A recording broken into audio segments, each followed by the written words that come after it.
Nakakalungkot man kasambreros ang vlog na ito pero narito ang listahan ng mga pumanaw na mga kilalang personalidad. Una, Jovit Baldivino.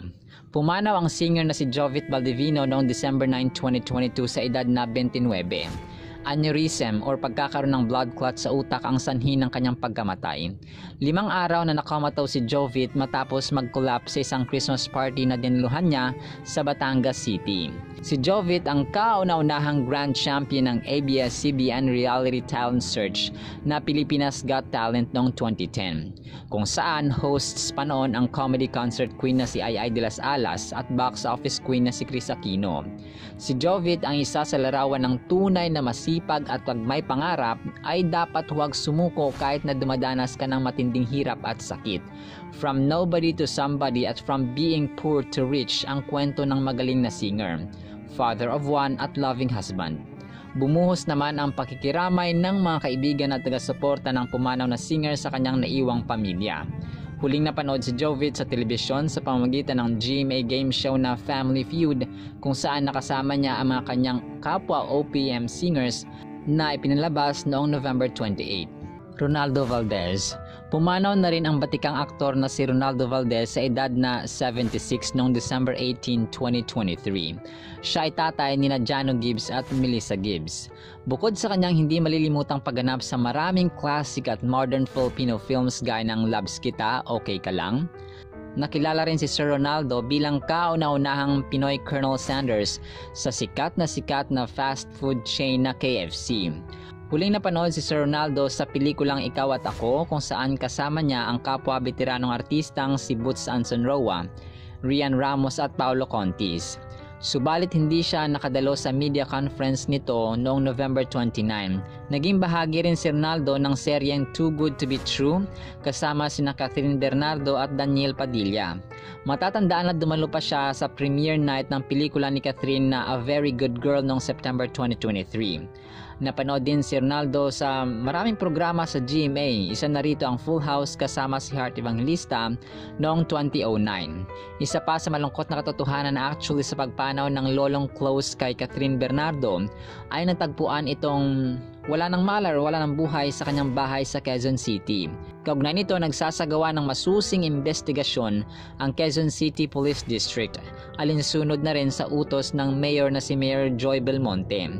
Nakadagdag pa sa misteryo na dapat talagang imbestigahan ang sanhi ng pagpanaw ng aktor ay ang pag-leak ng isang video or CCTV footage na kumakalat online na nakalabag sa privacy ng pamilya ni Sir Ronaldo. Nawa po'y maresolba na po ang kasong ito.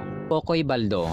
Pumanaw na ang reggae artist at finalist ng The Voice of the Philippines Season 2 na si Juan Manuel Ubaldo or mas kilala bilang Kokoy Baldo dahil sa aksidente noong December 8 sa edad na 44. Ayon sa mga ulat, sakay ng motorsiklo ay sinubukan umano ni Baldo na mag-overtake sa kaharap niyang sasakyan sa Circumferential Road sa Barangay Mandalagan, Bacolod City. Pasado 1:30 ng madaling araw, ngunit nawalan umano siya ng kontrol sa motor at bumagsak hanggang sa mabangga ng isang 10-wheeler truck dahilan ng kanyang pagkasawi. Una nakilala si Baldo sa Season 2 ng The Voice of the Philippines kung saan nakasama siya sa team ni Sarah Geronimo. Sherry Hill. Tinaguriang Primera Kontrabida, pumanaw ang award-winning actress na si Sherry Hill dahil sa endometrial cancer sa New York noong August 5, 2022 sa edad na 59 or 59.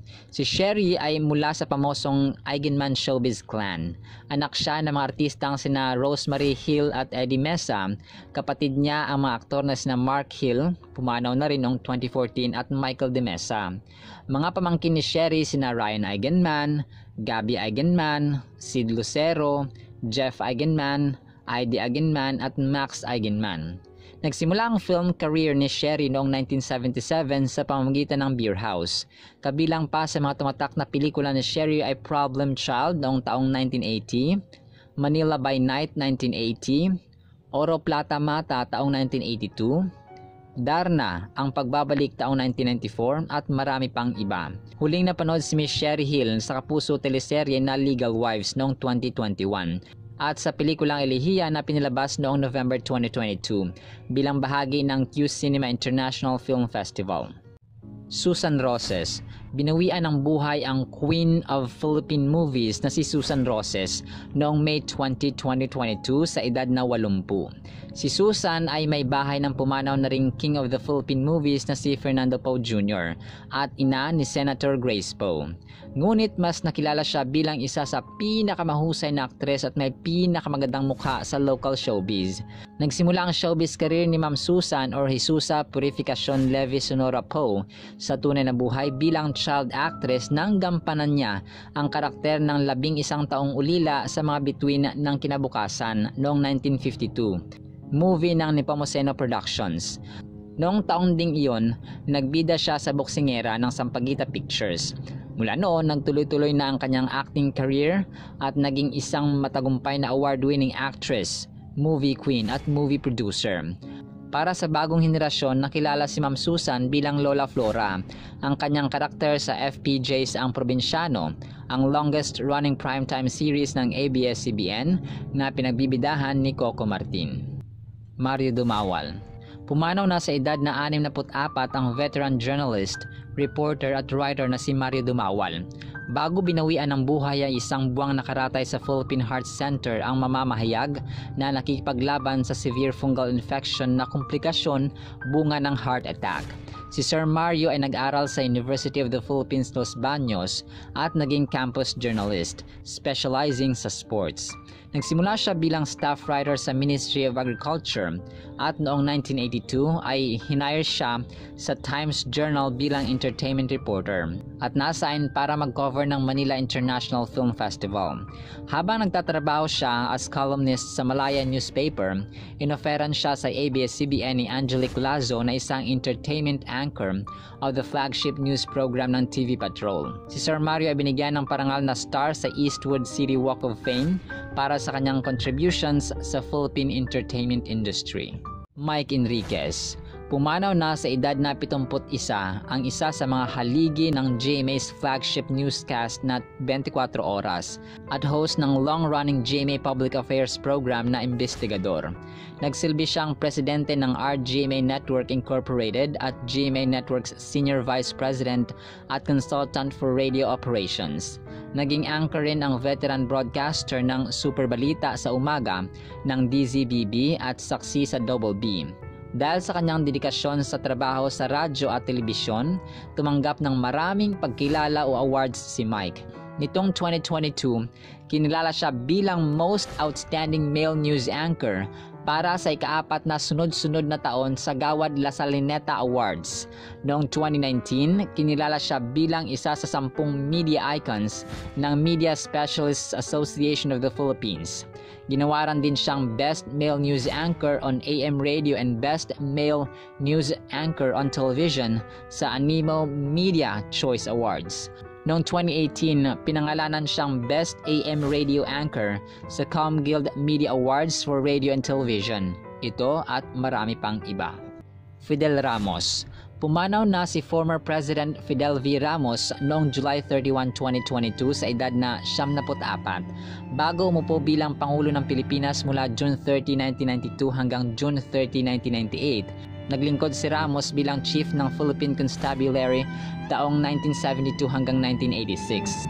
Sa ilalim ng administrasyon ni former President Ferdinand Marcos Sr. at Chief of Staff ng Armed Forces of the Philippines or AFP taong 1986 hanggang 1988. Secretary of National Defense, January 1988 hanggang July 1991. Sa administrasyon ni former Philippine President Corazon Aquino. Isa si FVR sa mga tinuturing na bayani ng People Power Revolution sa EDSA noong February 1986.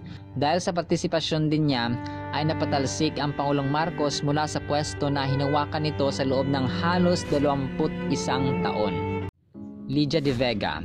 Namayapa ang Philippine track and field legend na si Lydia De Vega pagkatapos ng pakikipaglaban sa cancer noong August 10, 2022. Siya ay sumakabilang buhay sa edad na 57. Si Lydia ay tinaguriang Asia's fastest woman noong kasikatan niya noong dekada 80. Nakapag-uwi siya ng samut-saring mga medalya mula sa iba't ibang kompetisyon gaya ng Asian Athletics Championships, Asian Games at Southeast Asian Games or SEA Games. Isa si Lydia sa naging flag bearers sa idinaos na 2019 SEA Games dito sa Pilipinas. Minsan ding nagbida sa pelikula si Lydia sa pamamagitan ng medalyang ginto, ang biofilm niya na ipinilabas noong 1982. Nadiskubre ang Pilipinong kampiyon sa pamamagitan ng palarong pambansa noong 1970s at nirecruit na maging parte ng Far Eastern University Tamaraws Varsity Track Team.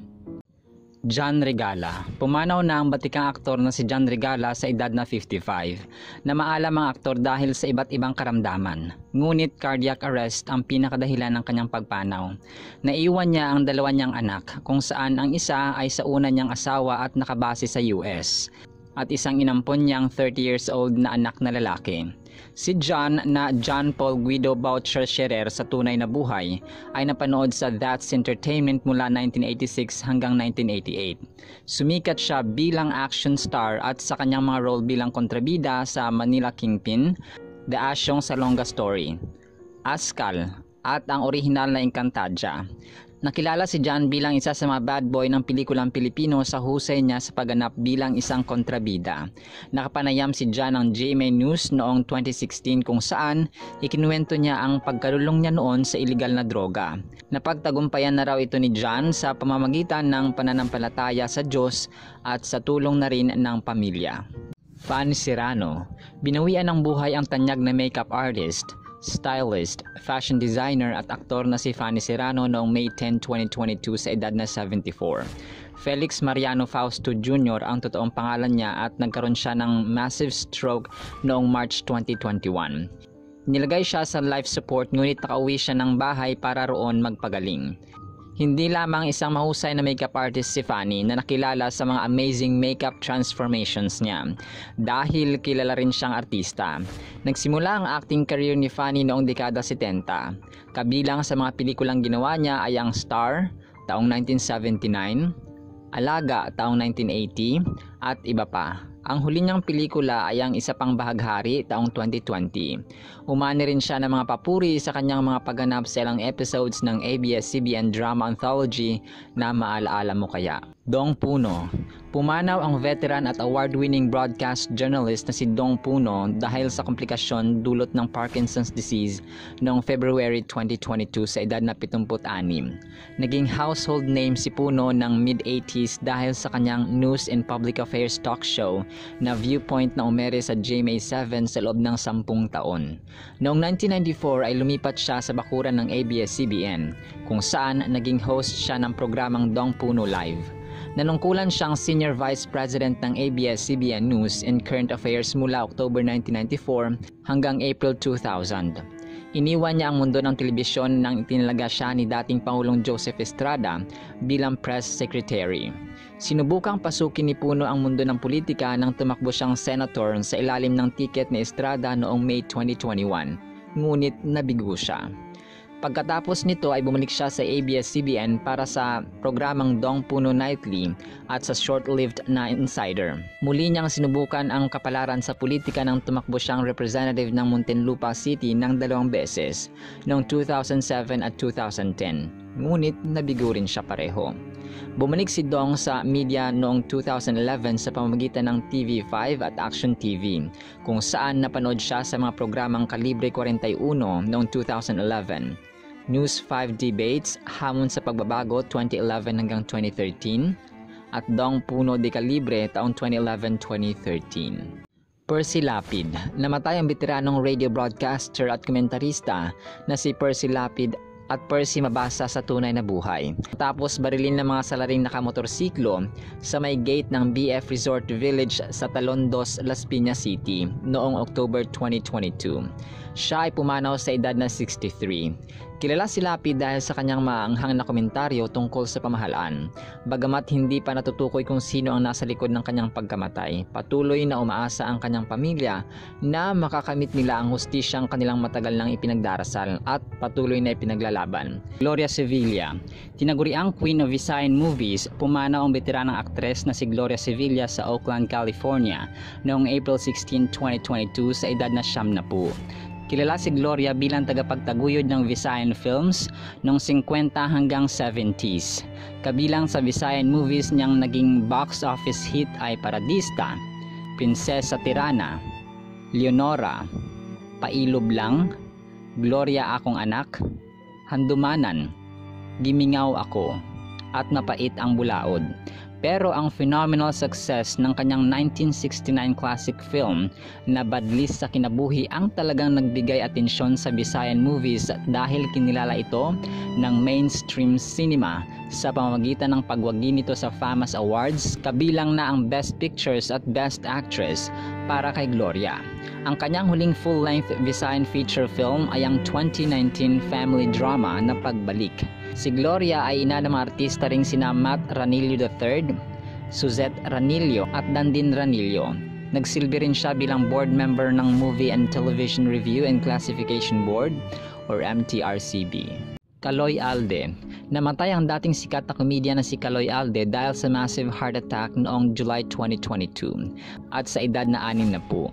Si Kaloy ang tinaguriang Mr. Bean of the Philippines dahil sa kanyang pinasikat na karakter na Ogag na siya ring titulo ng kanyang comedy show noon sa TV5. Bukod sa kanyang asawa, naulila ng komedyante ang nag-iisang anak nila na si Julian Marley. 2 years ago na-diagnose siya ng congestive heart failure at chronic kidney disease. Nag-take siya ng maintenance simula noon. Naging bahagi si Kaloy ng maraming pelikula. Huling napanood si Kaloy sa telebisyon sa pamamagitan ng Ang Probinsyano at ang Mang Kepweng ni Vong Navarro naman ang huling pelikula na ginawa niya. Rodolfo Biazon. Pumanaw na si dating Armed Forces of the Philippines Chief of Staff at veteranong mamabatas na si Rodolfo Biazon sa edad na 88. Kinumpirma ng kanyang anak na si Muntinlupa Mayor Rufy Biazon ang pagpanaw ng ama. Produkto ng Class 1961 sa Philippine Military Academy si Biazon at naging GOAT sa kanilang klase. Kabilang sa mga awards niya sa military service ay Medals for Philippine Republic Presidential Unit Citation, Distinguished Service Star, Gold Cross Medal, Military Commendation Medals, Disaster Relief and Rehabilitation Operation Ribbon, AFP Parachutist Badge, to name a few. Ilan sa mga batas at resolutions na naipasa ng yumaang public servant ay Republic Act No. 9208 or Anti-Trafficking in Persons Act, RA No. 9161 or Reforming the Renting Industry, RA 7835 or Comprehensive and Integrated Shelter Finance Act. Ito at marami pang iba. Ricky Recto. Sumakabilang buhay si former Batangas Vice Governor Ricky Recto sa edad na 59 noong December 2022. Pero noong December 5 na natagpuan ang kanyang bangkay. Natagpuang may mga tama ng bala sa dibdib ang walang buhay na katawan ni Ricky sa kanyang tahanan sa Pasig City noong December 5. Si Ricky ay nakakabatang kapatid ng Batangas Representative na si Ralph Recto at ng dating TV host na si Plinky Recto at bayaw naman ng star for all seasons na si Vilma Santos. Don Pepot. Pumanaw ang veteran comedian na si Don Pepot or Ernesto Fajardo sa tunay na buhay noong January 2022 sa edad na 88. Nagsimula ang acting career ni Don Pepot noong 1964 at mahigit sa 100 pelikula ang nagawa niya noong aktibo pa siya sa showbiz, gaya ng The Pogi Dozen 1967, Huwag Mong Isuko ang Laban taong 1996, Onyok Tigasin taong 1997, Tong Tatlong Tatay Kong Pakitong-Kitong taong 1998, Tic-Tac Toys, My Koloko Toys 1999, Bala Ko, Bahala Sa'yo taong 2001, AB Normal College, Todo Na Yan, Kulang Pa Yon, Lisensyadong Kamao parehong 2005, ito at marami pang iba. At ang huli niyang pelikula ay si Agimat, si Enteng Kabisote at si Ako na official entry rin sa Metro Manila Film Festival taong 2012. Rustica Carpio. Biniwian ng buhay ang veteran actress na si Rustica Carpio noong February 2022 sa gulang na 71. 45 years old na si Rustica nang ginawa niya ang kanyang unang pelikula, Ang Nunal sa Tubig, ang 1975 by critically acclaimed movie ng director at national artist for cinema na si Ishmael Bernal. Simula noon, nagkasunod-sunod na ang mga movie at TV assignments ni Carpio.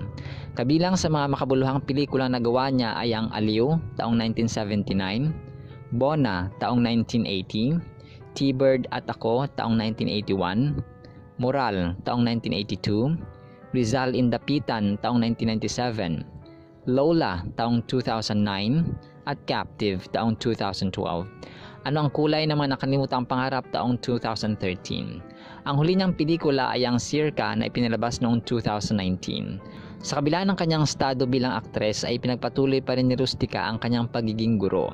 Naging dean siya ng College of Communication ng Polytechnic University of the Philippines or PUP at nagturo rin siya sa Far Eastern University or FEU at pamantasan ng lungsod ng Maynila or PLM. Luz Fernandez. Sumakabilang buhay ang veteran actress at radio talent na si Luz Fernandez noong March 2022 sa edad na 86. Una niyang nahook ang atensyon ng publiko bilang isang radio actress sa Metropolitan Broadcasting Company MBC na ngayon ay kilala bilang Manila Broadcasting Company at naging bahagi ng DZRH noong 1950s.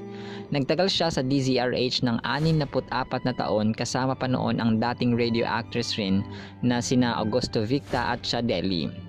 Sa telebisyon, higit na kilala siya bilang Lola Toria, ang host ng Ora Encantada na isang top-rating children's fantasy television show noong 1986.